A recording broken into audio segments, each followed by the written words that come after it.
Olá, pessoal, sejam muito bem-vindos ao canal Farmácia em Questão. Eu sou Jamile Souza, farmacêutica, e eu tô aqui para te dar umas dicas e te ajudar a conquistar a tua tão sonhada vaga no concurso público.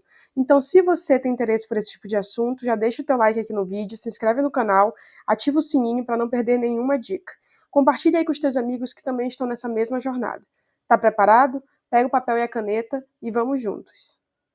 Essa questão é do ano de 2022. Quem fez ela foi a Vunesp, banca responsável agora pelo edital da Prefeitura de Campinas, e caiu lá na prova de Presidente Prudente. Então, as curvas de dose e resposta a seguir mostram os efeitos resultantes da interação entre fármacos e seus receptores, considerando que a droga A é um agonista, a droga. Então, quando ele fala da interação entre fármacos e receptores, naturalmente nós já sabemos que ele está falando de uma questão de farmacodinâmica. E a única informação que ele me deu até o momento é que o A é um agonista.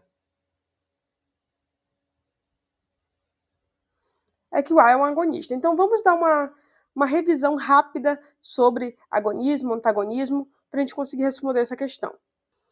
Nós vamos iniciar essa revisão pelo conceito de potência. A potência nada mais é do que a quantidade de medicamento, que geralmente ali é expressa em miligrama, né, é necessária para produzir um determinado efeito. No caso do efeito, é 50% do efeito máximo. Então, nós temos aqui o efeito máximo, que seria o teto, e a potência é a quantidade necessária para produzir 50% desse efeito. Se você olhar aqui esse gráfico, nós temos 4 medicamentos, A, B, C e D. O medicamento mais potente é aquele que está mais próximo da linha vertical, porque é o que tem menor concentração. Ó, se você olhar aqui, nós temos a quantidade, o que seria a concentração. É o que tem a menor concentração e produz 50% do efeito. Logo, entre os fármacos A, B, C e D, o fármaco A seria o mais potente, ok? Então, sempre que houver uma questão de potência, você vai olhar para a linha vertical. Essa linha vertical é que vai te dizer a proximidade que a curva está da linha vertical é que vai dizer a potência desse fármaco. Essa é a primeira coisa. A segunda coisa que nós precisamos lembrar é a eficácia. A eficácia é a resposta do fármaco propriamente dito. Então, nós temos aqui uma eficácia máxima, que seria 100%, que é o teto, certo? E uma eficácia zero, que também é possível, ou seja, quando o fármaco não produz nenhum tipo de resposta. Em que situação o fármaco não produz nenhum tipo de resposta? Quando ele é um antagonista. Então, quando eu falo de eficácia, quanto mais alto o pico da curva, mais eficaz esse medicamento, esse fármaco é. Então, o D aqui seria o fármaco menos eficaz e o A seria o fármaco de maior eficácia. Então, quando eu for fazer questões de eficácia, eu sempre vou olhar para a linha horizontal e para a distância do meu pico em relação à linha horizontal. Ok até aqui? Então, nós vamos falar agora de agonista. O agonista é aquele fármaco que ativa os receptores, ou seja, são capazes de gerar resposta biológica. Nós temos 3 tipos de agonista. O agonista pleno, ou 100%. Aqui, o agonista pleno ou 100%, que seria aquele que produz a resposta máxima. Se você olhar aqui, ó, ele está dando no pico da eficácia. Lembra que a gente falou agora? Eficácia, você olha, é a distância em relação à linha horizontal. Então, esse seria o agonista pleno, é aquele que tem maior eficácia. Ele também é conhecido como agonista com atividade intrínseca 1. Esse 1 é a mesma coisa que dizer que ele é 100%. Nós temos o agonista parcial, que é esse B aqui, onde que quando ele se liga ao receptor, ao invés de ele produzir o efeito máximo, mesmo ocupando todos os receptores, ele não consegue atingir esse efeito máximo de 100%.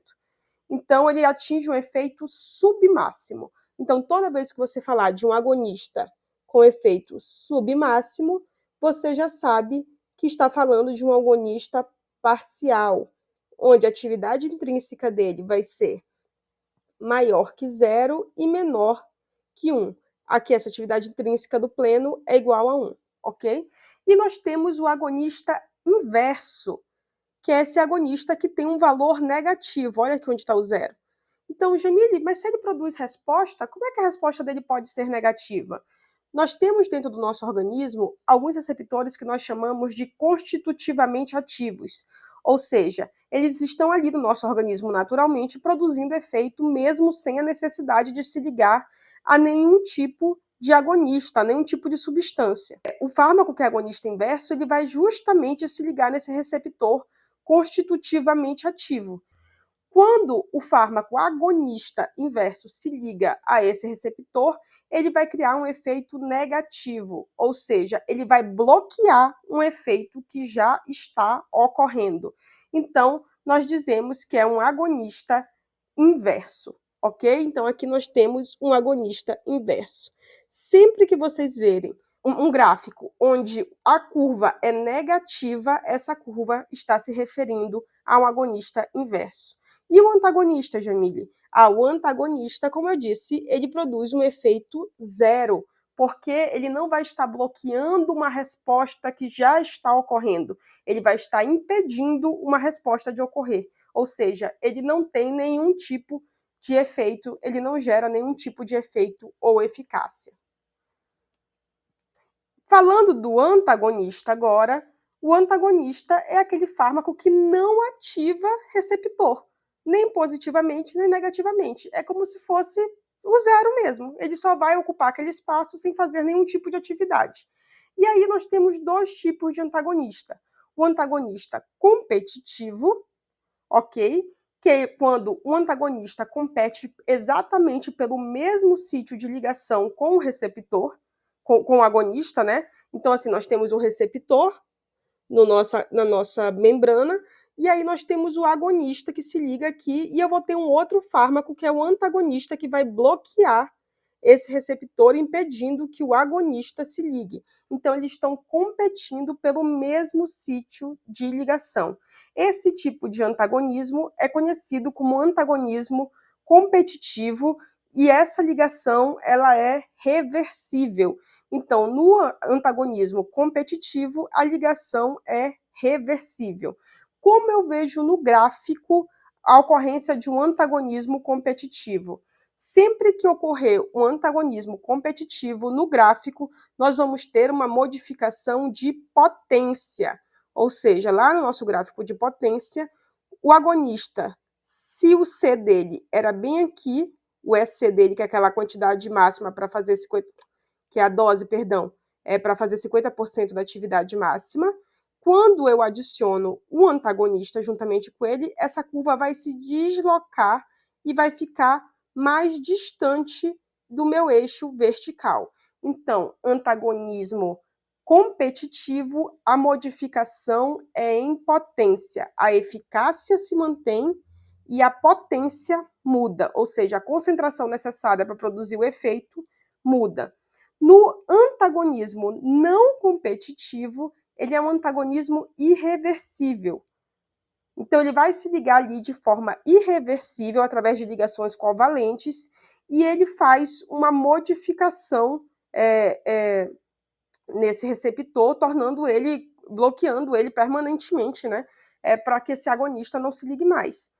Então, esse antagonismo não competitivo, por ele ser irreversível, ele não muda a potência exatamente. Ele vai ter maior ação sobre a eficácia. Ou seja, ó, se você olha aqui, ó, antagonista irreversível, né, que é o antagonismo competitivo, irreversível, não competitivo, irreversível, você vai ter uma diminuição da eficácia. Então, voltando, agonista produz resposta, ele pode ser pleno, 100%, parcial ou submáximo, que ele vai ser menor que 100%, mas maior que zero, e ele pode ser negativo quando ele for um agonista inverso. E o antagonista, ele pode ser competitivo, que é um tipo de antagonista reversível, e quando eu falo que ele é um antagonista reversível, eu quero dizer que a partir do momento que eu aumento a quantidade do meu agonista, esse antagonismo competitivo tende a diminuir a eficácia dele, ok? Tende a diminuir a ação dele, perdão.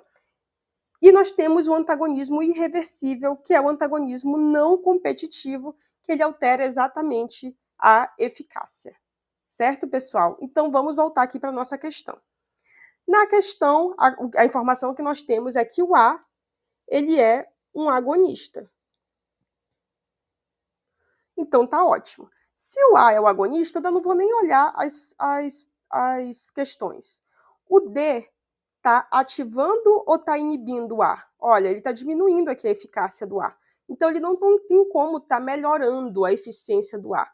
Ele deve estar aqui inibindo de alguma forma, deve ser algum tipo de antagonismo. E como a gente viu que o antagonismo que modifica a eficácia é o antagonismo não competitivo. Então, provavelmente aqui D é um antagonista não competitivo. Ok? O C, se você olhar, A mais C, ele potencializou o A. Então, ele deve ser um agonista também. Porque é como se tivesse somado duas respostas, certo? E o B, a eficácia se manteve, ó, o A continua produzindo a mesma eficácia, uma eficácia parcial, né? Porém, olha o que mudou aqui. A potência, antes a potência era bem aqui, agora a potência se deslocou. Então, eu posso dizer que B é um antagonista competitivo, porque ele alterou potência. Então, vamos lá às questões. B é um agonista? Não, nós já vimos que B não é um agonista. C é um antagonista? Não, C não tem como ser um antagonista, porque ele, junto com o A, a resposta ficou maior do que o A sozinho. Então, não tem como ele estar prejudicando ali a resposta do A. D é um ativador alostérico? Quando ele fala que alostérico, essa palavra quer dizer o seguinte, que esse ativador não se liga exatamente no mesmo sítio que o A se liga, que ele se liga num sítio diferente dentro do receptor, mas que vai fazer uma alteração.